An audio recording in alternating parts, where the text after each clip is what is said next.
بسم اللہ الرحمن الرحیم۔ حضرت محمد صلی اللہ علیہ وآلہ وسلم کا تعلق کس خاندان سے تھا؟ ہاشم، قریش، مکی، مدنی۔ حضرت محمد صلی اللہ علیہ وآلہ وسلم کا تعلق ہاشمی خاندان سے تھا۔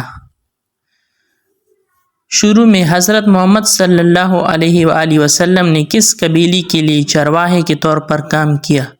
بنو سعد، بنو اسد، بنو امیہ، بنو مخزوم۔ بنو اسد۔ حضرت محمد صلی اللہ علیہ وآلہ وسلم کے کتنے بیٹے تھے؟ حضرت محمد صلی اللہ علیہ وآلہ وسلم کے 3 بیٹے تھے۔ یہ اس کا صحیح جواب ہے۔ حضرت محمد صلی اللہ علیہ وآلہ وسلم کی کتنی بیٹیاں تھیں؟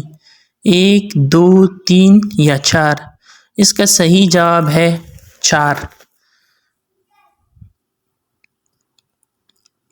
زبور اللہ کی طرف سے کس نبی پر نازل ہوئی؟ حضرت ابراہیم علیہ السلام، حضرت داؤد علیہ السلام، حضرت موسیٰ علیہ السلام، حضرت عیسیٰ علیہ السلام۔ اس کا صحیح جواب ہے حضرت داؤد علیہ السلام۔ زبور حضرت داؤد علیہ السلام پر نازل ہوئی۔ حرب فجار میں جب حضرت محمد صلی اللہ علیہ وآلہ وسلم کی عمر 20 سال تھی، قریش اور اس کے اتحادیوں کی قیادت کس نے کی؟ حرب بن امیہ نے اس کی قیادت کی۔ آپ صلی اللہ علیہ وآلہ وسلم کے کس ساتھی کو سیف اللہ کے لقب سے نوازا گیا؟ حضرت خالد بن ولید رضی اللہ تعالی عنہ کو سیف اللہ کے لقب سے نوازا گیا۔ انجیل اللہ کی طرف سے کس نبی پر نازل ہوئی؟ حضرت ابراہیم علیہ السلام، حضرت داؤد علیہ السلام، حضرت موسیٰ علیہ السلام، حضرت عیسیٰ علیہ السلام۔ اس کا صحیح جواب حضرت عیسیٰ علیہ السلام ہے۔ امام بخاری رضی اللہ تعالی عنہ کا نام کیا تھا؟ محمد بن اسماعیل، محمد اسماعیل، محمد ابراہیم، اسماعیل بن ابراہیم۔ تو اس کا صحیح جواب ہے محمد بن اسماعیل۔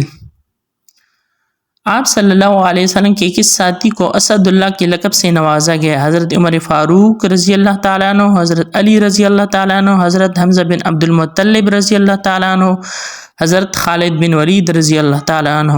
اس کا صحیح جواب ہے حضرت حمزہ بن عبد المطلب رضی اللہ تعالیٰ عنہ۔